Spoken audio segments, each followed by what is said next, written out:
everybody, and welcome back to my channel. I hope that everyone is staying safe and sound in this pandemic, and I hope that everyone is ready to learn something new today. But first, if you like what you see, give me a big thumbs up. It really helps the YouTube algorithm. Hit that bell notification so you know when my videos come out. Remember, I generally put my videos out between 3 and 4 during the week. This is a family-friendly channel, so that's the reason why I do it, so children can watch it. Sometimes on the weekends, different times, but it depends on what, when and what my wife cooks. And please subscribe. So the first promo went well.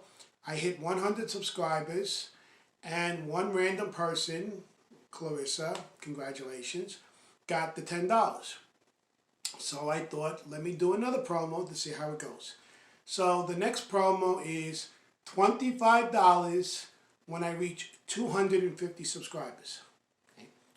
But you must like and comment on any of my videos.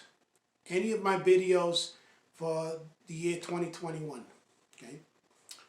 If you do that, you're going to be entered into winning possibly $25. Okay. I'm about halfway there now, so we only have another half to go. Okay, so let's get into today's lesson. So I explained to you that this was English Language Week, and in fact today is English Language Month. So we're going to learn a little bit about the evolution of American English. Remember, American English is not the same as English from other countries. So we're going to find out why. Okay. So this was a quote by "Feel good, sir. We will forgive your attacks upon our national character, but spare our mother tongue." Thomas Jefferson wrote this in his notes on the state of Virginia, which appeared in the European Magazine and London Review in 1787.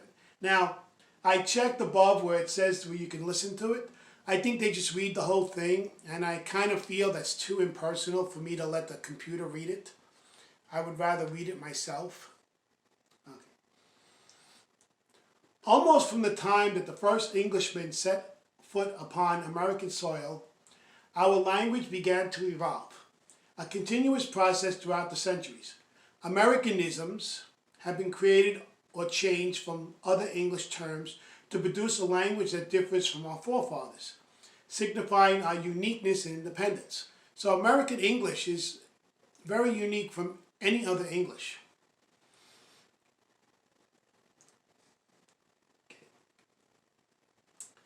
By 1790, when the United States took its first census, there were 4 million Americans, 90% of whom were descendants of English colonists.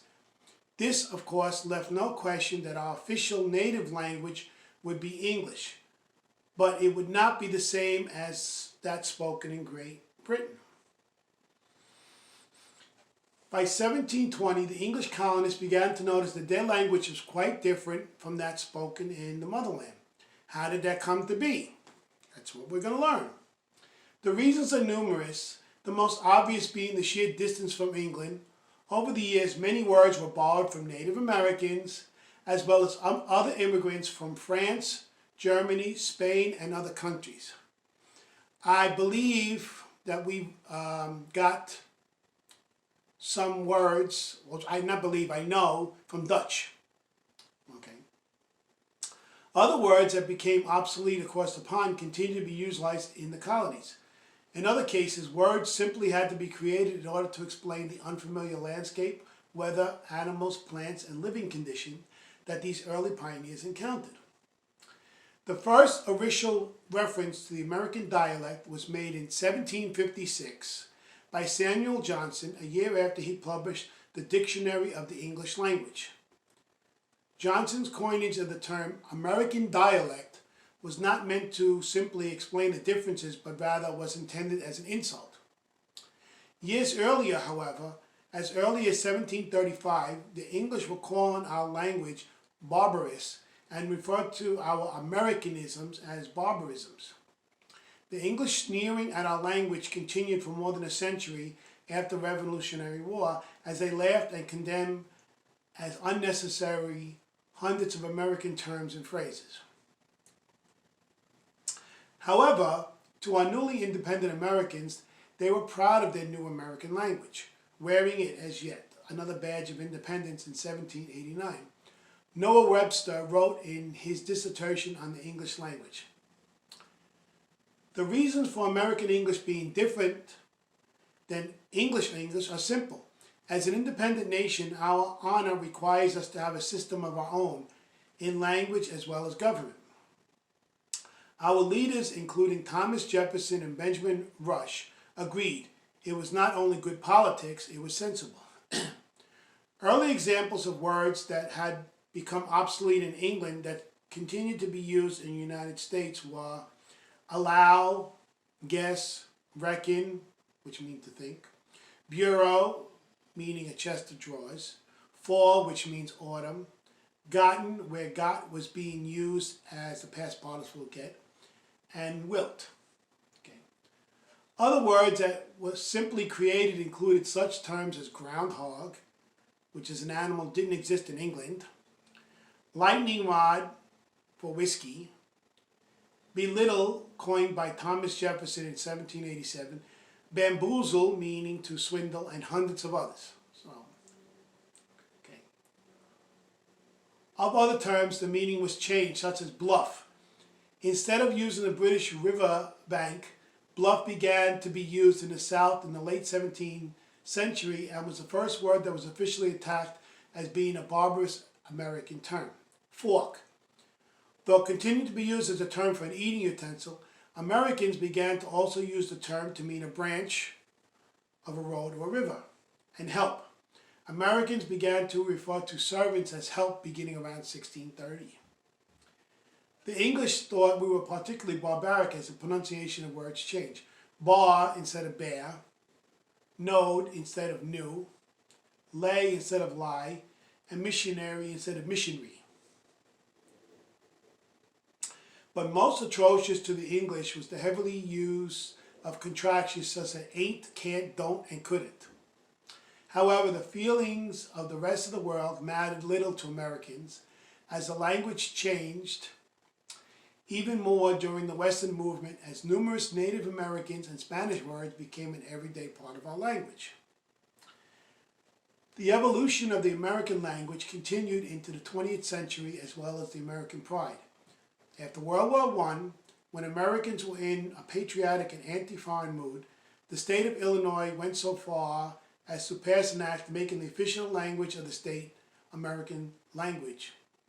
In 1923, the state of Illinois General Assembly, they passed the act stating in part, "The official language of the state of Illinois shall be known hereafter as the American language and not as the English language." A similar bill was also introduced in the U.S. House of Representatives the same year but died in committee. Ironically, after centuries of forming our own language, the English and American versions are once again beginning to blend as movies, songs, electronics, and global traveling bring the two languages closer together. Okay. So, that's basically all about the English language, our English language here. Now, I can tell you that there is no official language in the United States. If you check, you will not find one. Why is this? Because when people came here, they did not want to set up an official religion or official language or anything like that because they wanted freedom. So, although English, American English, is the predominantly spoken language in America, it's not the official language. There is no official language. That is why you can speak any language you want in this country. There's no one who could tell you you cannot speak a certain language because you have the freedom to do so. I just thought I would throw that in there because many people don't know that. Many people do not know that America is the only place that I know that has no official language. Okay? Other countries you go to, they have an official language. You may be able to speak other languages there, but you have to speak the official language to live there. Okay, so that was it. I hope that you learned something from this lesson about American English. Again, if you like what you see, give me a big thumbs up. Really helps with the YouTube algorithm. Hit that bell notification so you will know when my videos come out. Like I said, generally between 3 and 4. And please subscribe. Okay. By subscribing to my channel, you show me that you appreciate what I'm doing. And as a reward, like I said with my promo, I will be giving $25 to a random subscriber who comments when I reach 250 subscribers. So $25 when I reach 250 subscribers.